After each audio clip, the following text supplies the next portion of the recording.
And a good spiritual morning to you once again. I'm Father Cosmas. Christ is risen. Christos Anesti. Thank you for joining me from my prayer corner at home to share a morning cup of coffee and a chat about some of the things happening to us during this coronavirus stay-at-home order. So we've talked about some different things affecting the life of the church this week. We've talked about receiving Holy Communion. We've talked about why the churches have had to close, how the churches might open. And so I thought I get a lot of questions about, well, Father, how are the churches paying their bills? How are we financing things while we're closed? And how has that affected the church? And what might that look like in the future?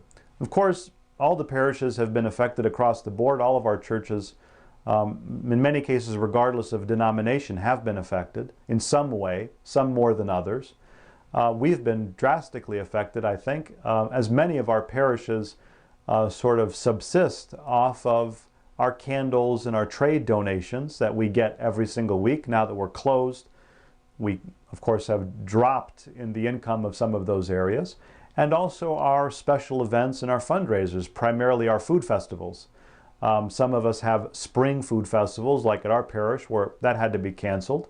And then also our summer festivals, our main fundraisers of the year. All of those are in question at the very least, and maybe a good possibility that they're either going to be canceled completely because we won't get permits from our local cities, or if we do have them, they'll have to be scaled down significantly and be forced to be perhaps drive-through events only. So we are drastically affected by this. And what does this mean for us as a church? It means that we should start considering and taking a good look, really, at how we fund our parishes, how we gather the income that's necessary to keep the church open. Are these ways that we're currently employing the best ways? Are there better ways? How should we be doing it? As I think more than anything, the sort of COVID-19 situation has put a mirror up to our face as a church and forced us to look at ourselves and say, well, look how you're doing things. In many cases, if you don't have a stranger coming in off the street to buy a gyro from your church, you can't keep your church open? Isn't there a problem with that financial model? If you don't have a visitor show up on a Sunday or a parishioner and you don't stick a basket in front of them and guilt them in front of the other people around them into putting in a couple of bucks, if you can't stay open without doing that, isn't there something wrong with how you're funding your church? And I think the answer is yes, there's something definitely wrong with how we are funding our churches, our parishes. And why we simply cannot grasp the concept of stewardship, that each and every one of us, if we just contribute as much as we're able, then our parishes would be fine. But we don't want to do that. In many cases, we prefer to be nickel and dimed to death. We want to be told, no, put $1 in for a candle, put $2 in a tray. When there's a luncheon, buy a ticket. You know, when there's a festival, come and buy dinner and buy dessert. And when there's a raffle, buy a ticket. When there's a dinner dance, buy a ticket. When all of these different things that add up and add up and add up, if we just gave $100 or $200 a month to support our churches in our stewardship every year, we wouldn't be having these discussions at all. And it's interesting to see that this pandemic, this coronavirus pandemic, has done something for us to sort of make us hopefully wake up and realize that.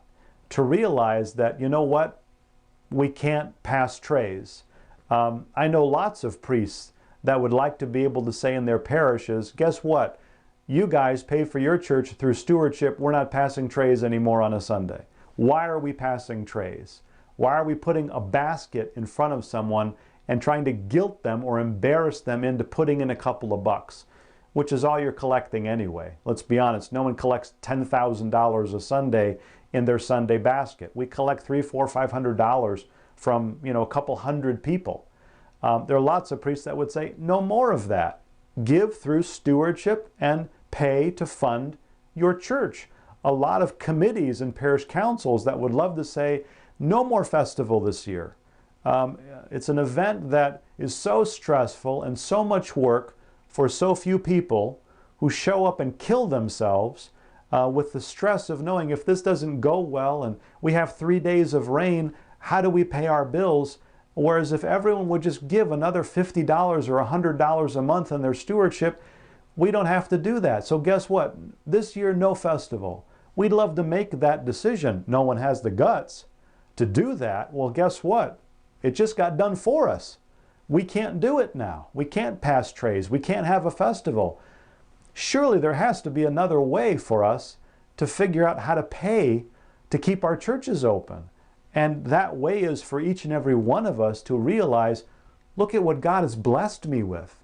If I just give Him back a portion of what He's blessed me with, then surely the churches would be fine. And in reality, if we would do that, the churches would be fine. And maybe that's the real mentality that we have to take forward. Not saying, when can we have the festival and how much can we make and when can we pass trays again? When can we have our raffles and when can we do all these different things, all these gimmicks and things that we do to try to keep our churches open. If we took our faith seriously and gave what we were supposed to, this wouldn't even be a question. Not only that, we would have the resources necessary at times like these to significantly help those who are in need around us. All the people in our communities that have lost their jobs, how are we reaching out to help them? In significant ways? Very little. Because we're struggling to keep our own doors open. And therefore we're not helping those outside of our doors. And that might be the real tragedy in all of this. So just some things to think about as we're talking about the financing of our parishes and how we're going to exist, that we need to stop thinking about just existing and start thinking about flourishing, start thinking about how to do well in God's ministry to help all those who are in need around us. Once again, may our risen Lord and Savior bless us and keep us this day and every day. Christ is risen.